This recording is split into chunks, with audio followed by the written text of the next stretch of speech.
$1.2 billion on 2 presidential jets. That's how the Daily Gist is couching. Are they on the tarmac?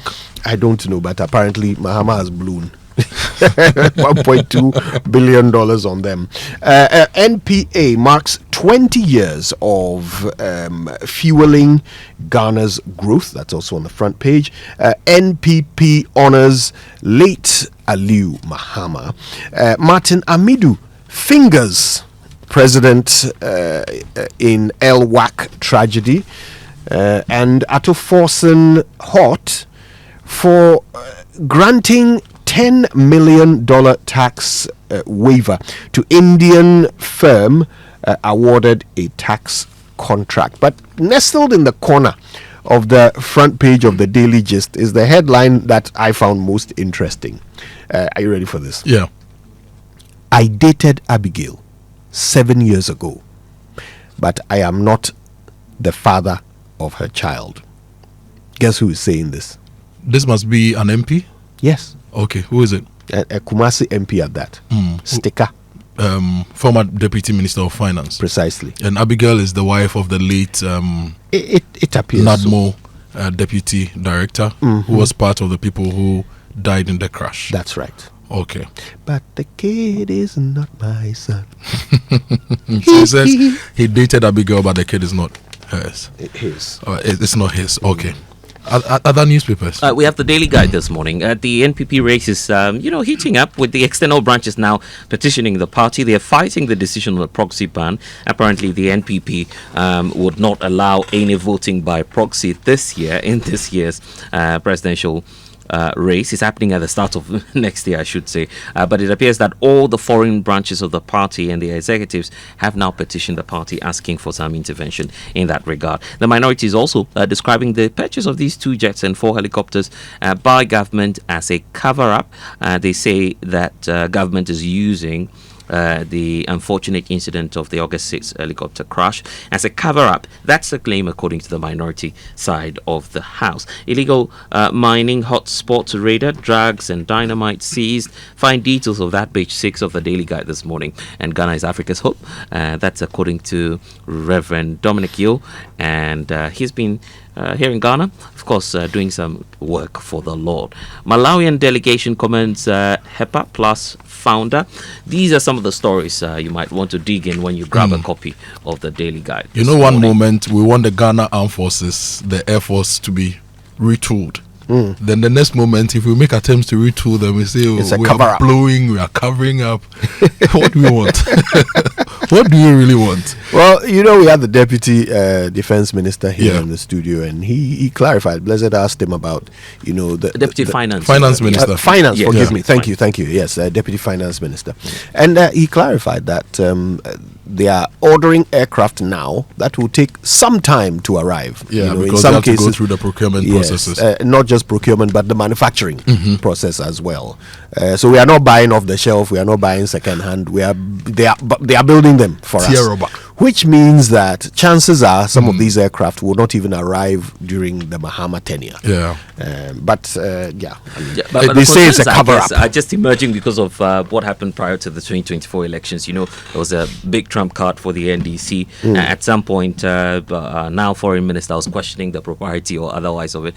So you'd find lots of people asking, well, if you have the Falcon coming back, which we understand is back now, why would you expend some 1.2 more billion on new aircraft? So perhaps that's where the concern is coming from. Possibly. You'd have people raising their own concern. But I say, and the last time I was telling Broja Jemfi to buy 2. Now we have to we'll be flying. Who makes the ultimate decision as to when we buy aircraft? Is it the technical people at the Air Force who manage our inventory, or some other person who wakes up and he says, this old aircraft, we don't want it anymore, let's go buy a new one? According to our understanding of the process, these are requisitions by the Air Force, right? Because they are Air Force aircraft. Even the presidential jet is an Air Force aircraft. So the understanding of the process is that the Air Force says, we need this. Then the government determines, yes, we can afford, or no, we can't afford, as usual. Anyway, that's my understanding. Let's go to the Daily Graphic. Use budget as transformative tool. Guess who is speaking? Ask Bagbin. Ask. Yes. The Speaker of Parliament, ASK Bagbin, is speaking. They have a budget conference, a retreat, the MPs, and they are going through the budget, and it says that they should use the budget as a transformative tool. Now, licensed timber export fleet loaded, that is Ghana's fleet licensed timber exports. Everybody's happy about it. International buyers are happy about it. And Ghana is a regional beacon of hope. This is Reverend Stephen Wengam, Assemblies of God Global Chairman. And Africa's music star Storm Accra for music concert this December. If you go to the back page, Adriana drew with Kotoko to draw from Summit, and Hearts is at 5 on the league table. Kotoko is at 6, Mediama is at 1, and Heart of Lions is at number 2. All right, let me follow that up with a graphic business this morning. And VAT still high, hurting growth. That's according to Professor Godfred Bagbin. Also on the front page this morning, GSE, Ghana Stock Exchange, calls for zero capital gains tax to attract investors. Everybody's looking for tax waivers. All right, Republic Bank urged to drive 24-hour economy, and $31 billion lost to import scam. I saw this online. Shocking, right? Shocking. $31 billion. Yeah. I mean, how much is our GDP? And we are GDP is losing how much? Like 70, 80 Yes. billion? And we are losing 31 But this was billion. over a period, right? Well, yes, Yeah. yes, over some time. But it's still money that A needn't lot of have money. been lost, right? Yeah. It needn't have been lost. It's avoidable. Shocking. Right. Okay. Government unveils fiscal measures for business relief in 2026 budget, and there are details of that on pages 8 and 9 of the graphic business. Take it to the back page, where there's one big sports story. 2026 sports budget, bold 350 million Ghana cedi bet on World Cup glory and new stadiums. Okay, what's been draining our budget also has been the issue of tax waivers, and the Ghanaian publisher is also joining the others, asking the question about, the finance minister's decision to grant a $10 million tax waiver for an Indian firm. The claim is that KPM Audit is also pointing out that this TCS, we understand, has no track record in terms of what they are to execute. All of these concerns being raised today in the Ghanaian publisher. Minister seeks $10 million tax waiver for Indian firm, and the claim by the newspaper is that some other local companies have the capacity. We wait to see and await some further explanations from the Ministry of Finance. Still rolling over into that 2026 budget is the concern of the minority, pointing out that government is trading the future growth all for optics. Details of that, page 3 of the Ghanaian publisher this morning. And so these are some of the stories you'd find, plus Rock Bible Institute calling for integrity in service. Now, if you go to the news center, Ghana must close digital usage gap to boost AI growth. This is according to Sylvia Osu Ankoma, CEO of the Ghana Chamber of Telecommunications. And AI gap is energy gap. Data centers, cloud services, and AI models all depend on uninterrupted energy. This is the chief digital officer of MTN Ghana speaking. And Republic Bank has inaugurated its new headquarters. 2026 budget is one of empty promises. This is the minority. And Shirley Tony Kum has been crowned PR Personality of the Year 2024. If you go to page 3, She's winning awards. yes. She's been doing some good stuff in the PR space. Yeah, congrats to you, Shirley. Yeah. Now, page 3 of the news center has a story that worries me. Afram Plains residents demand urgent fix for broken Agodeke ferry. So there's a ferry at Pando that goes to Afram Plains, and at least since January that I've been going there consistently. The ferry works today, and maybe for 2 months it doesn't work. And it's a long stretch from that side to Afram Plains. And these people are now demanding that we fix the ferry or bring a new one to them. Yeah.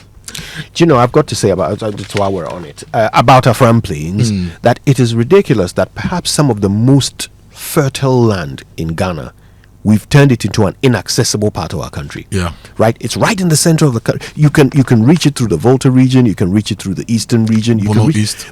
you can reach it through the Ashanti region. This place should be the most You can accessible. reach it through Oti region. It should be the most accessible farmland in Ghana, but it is the least. Yeah. So it's sitting there, sitting there, people don't get the opportunity to take advantage of it. We could feed the whole sub-region from the Afram Plains. Yeah. But we can't reach it. And we really must walk the talk. If we say big push is going to change the way we do things, it must change the way we do things. The Ministry of Transport, you need to review the vessels we have in the country. Let's get more vessels in country on our inland waterways, because people are struggling. Let's build some bridges. I hear Ichiaman From is going to be built now as part of the big push. Thank goodness for that. But that shouldn't be all. Yeah. Let's build bridges. Let's connect to this source of food. What are we doing? Well, I guess it's all about ideas. The Custodian newspaper is talking about that with the flag bearer hopeful of the NPP, Dr. Mahmudia, indicating on the front page here that it's ideas that will transform Ghana, not personal wealth. He's back in the race, so we wait to see if the delegates will... Why? Did he leave the race? He's tried it once. We'll see if the delegates will give him another chance in January. That's according to the former Vice President, Dr. Mahmudia.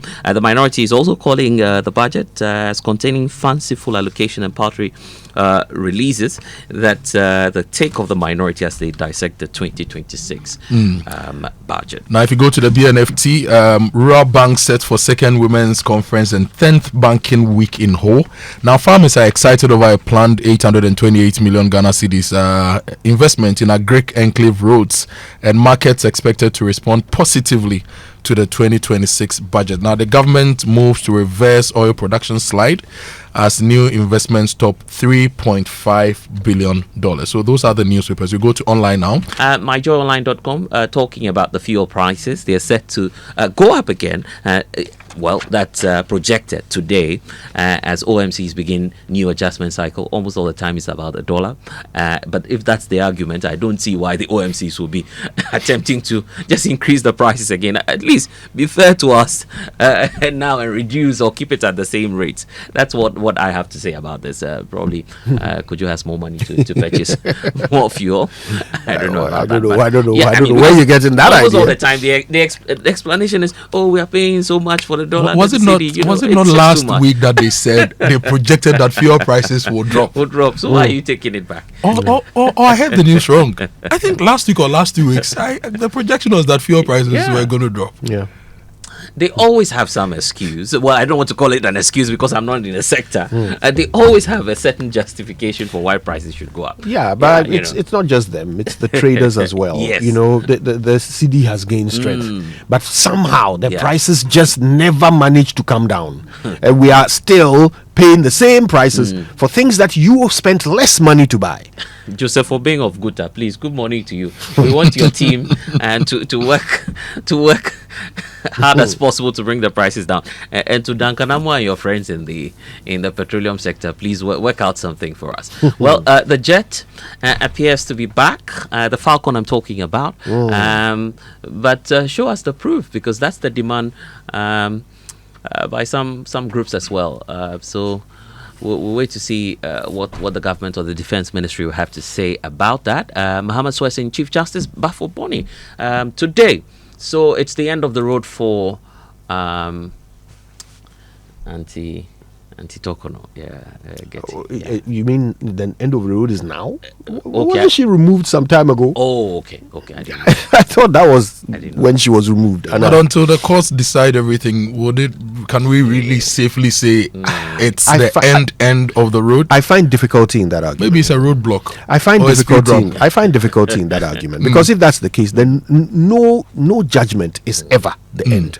Yeah. Right? It's not possible. Then there's no end ever.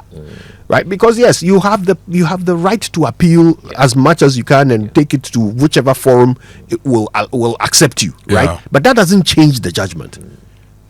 Until you get a due judgment in a new court. So we get a substantive CJ today. Yes. Life goes on. If you are able to turn the tide through your actions in court, then you do so. But until then, life goes on. Kojo, do you know what we have to do to help Ghanaians? We need to get his vetting video and list all the things he said he would do to transform justice delivery. He said quite a lot of things. He did. And every quarter we must ask what he's been able to do to change justice delivery, because it's also at the heart of our democracy. Yeah. I was a little alarmed at something he said. I don't know whether he meant it. He was talking about Atai's sentencing. And he said that at the time, he sentenced Atai to 70 years because he was afraid that if he sentenced him to less, say 30 years, he would come out and target his family. A part of me feels he didn't mean it. I hope he didn't mean it. I sincerely hope he didn't mean it. But what a strange joke to tell in your job interview. No, Kojo, but whatever the case, we're being told by some lawyers that he's still within the framework of what the provision of the law is. No, so I'm not. At the extreme end. Yeah, I'm not saying that he sentenced the man. Yeah. What I'm saying is that he had a reason for sentencing him to 70 years, and it was personal. You follow? Yeah, that's my concern. He's a Ghanaian. He's he was worried. He wasn't worried. Personal safety. Yes, he was worried about his Security. personal safety. Yeah. So does that mean that Atai didn't deserve 70 years? Well, that's your view. No, it's a question. I have no view on the matter. It's a question, right? Okay, Is that what it I didn't know means? you would be disowning that. No, it's a question. It's a question. It's not like Atai is my uncle and I need him out. Yeah. No, Yeah. it's a question I'm asking. New CJ, new king. New CJ, new king, new laws. No, old laws, but we need a better justice delivery system. He mentioned e-justice. He mentioned a lot of things, and I think that every quarter we need to review some of the things he said. We go to the justice delivery system and find out if we are making progress, because the only thing we want is progress. The only thing we want is progress. Yes. CT Newsroom Online declares state of emergency in galamsey hit zones. The Catholic bishops are back again on the neck of government. They've been, at the government asking for a declaration of a state of emergency, particularly in galamsey hit zones. That's been the difference for the Catholic bishops. I'm The 2 government million says % of them. Yeah. I heard We some need government officials say that the Catholic bishops have stopped complaining recently, but clearly they haven't. Yeah, probably they are not impressed with the red zones. I don't know. Probably if the red zones are much more of a watered down version. Are they calling of them what red they are. zones as well? This government is also calling them red zones, like the previous government. Security zones. Right. They've cordoned off some of the hotspots. But I think for the Catholic bishops, they wanted full force, right? Let's just roll it out in galamsey prone areas, hit zones. That's what they are asking for. Yeah. Well, okay. What else is Probably a online? bit more of some of the stories here. T-bill auction falls 30% below target despite yield. Then there's the talk about the Chief Justice to be sworn in this morning. We understand that will be happening at the Jubilee House, according to our presidential correspondent Maxwell Agbagba, who will be there for us later today. And NIA refers extortion allegations to internal CID for probe.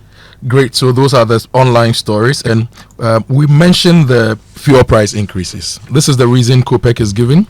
They are projecting 1 to 4% increase because crude oil prices increased from $62 to $64.67. So that's the reason. Okay. So but that's again boils down to the US dollar, where I have an issue, because if you look at the appreciation and the performance of the cedi, well, there's just some business sentiment setting into these OMCs. They ought to look at it. They are a little too reactive to the price increases on the world market, and a little too unreactive to the strengthening of our currency. When we get back, let's look at the numbers and let's look at how we've increased or not increased fuel prices this year.